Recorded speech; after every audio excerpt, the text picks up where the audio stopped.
አለ ብለህ ነው? ተዘጋጋ እኮ ሁሉ ነገር ተቆላለፈ። እኛማ ወደ ሀገር የገባነው ለዛ ነበር። ይኖ ሁሉ ነገር ተዘጋጋ። በቀን ሚሊዮን እንዳልዘጋን አሁን እኮ 100ም ተወደደ። በቃ እስኪ እንደ ሁኔታው እንደዋወል። በጣም የሚገርም ቢሮ ነው። አቤት ማን ልበል? ይቅርታ።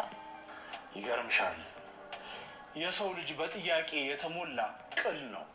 በብዙ ጥያቄዎች የተሞላ ሰፊ አዳራሽ። ይቅርታ፣ በስራ ሰዓት ቀልድ አላውቅም። ማን ልበል? ምን ልታዘዝ? ታዛዥ ጠቢብ ነው ይላል መጽሐፉ። ፈላስፋው ደሬ ይባላል። እና የእኛ ቢሮስ ዘው ብለው ገብተው የሚፈላሰፉበት አዳራሽ ነው እንዴ? ይቅርታ፣ በቀጠሮ ነው የመጣሁት። የምን ቀጠሮ?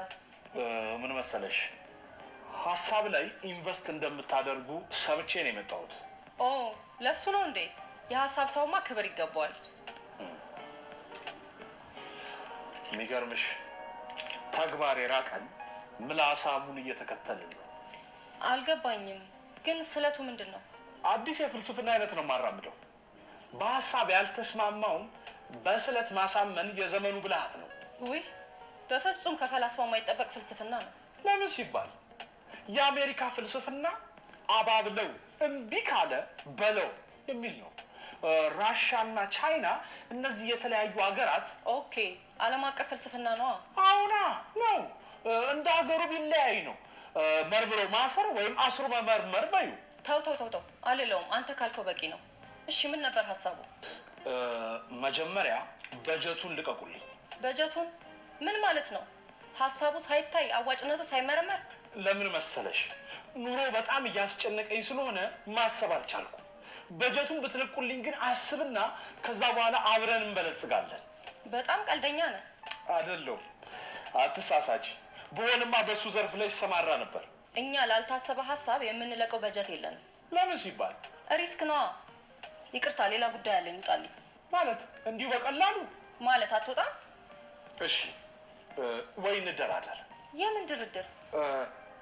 ማለቴ እዚህ ቢሮ የሆነች ቦታ ስጡኝ እና ታች ላይ ቢሆን ላስብላችሁ።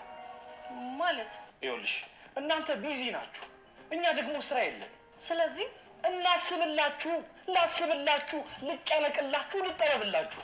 ውጣልኝ። ምንም ቦታ የለንም። ኧረ ተይ፣ እንደው ትንሽ የተረፈችን ቦታ ካለች እንዲህ ሸጎጥ ብዬ። የለም፣ ውጣልኝ። አልወጣም። እንደው የመጣው ይምጣ። ሴኩሪቲ። ወይኔ እሱም አለ ለካ። በቃ እሺ፣ እዚህ ለመምጣት ያወጣሁትን የታክሲ ሂሳብ ብቻ አወራርዱልኝ። ይኸው ውጣልኝ። 200 ብር ምን ላድርገው ነው? ሰውዬ የፈለከውን ማድረግ ትችላለህ። አሁን ውጣልኝ። እሺ፣ የሚመለስ 100 ብር ጨምሪልኝ። ይኸው ውጣልኝ። እሺ አሁን እና እኔ የምልሽ የፈጠራ ፎቶ ምናምን አትፈልጉም? ለፌስቡክ ኢንስታግራም ማነሳሽ ቤቱን ማነሳላችሁ? ሴኩሪቲ። አራት ፎግሪ እባክሽ፣ ልወጣ ነው። እንደውም ይምጡ። ሴኩሪቲ የት አሉ? እንደው እኔን ቅጠሪ። ክፍት የስራ ቦታ።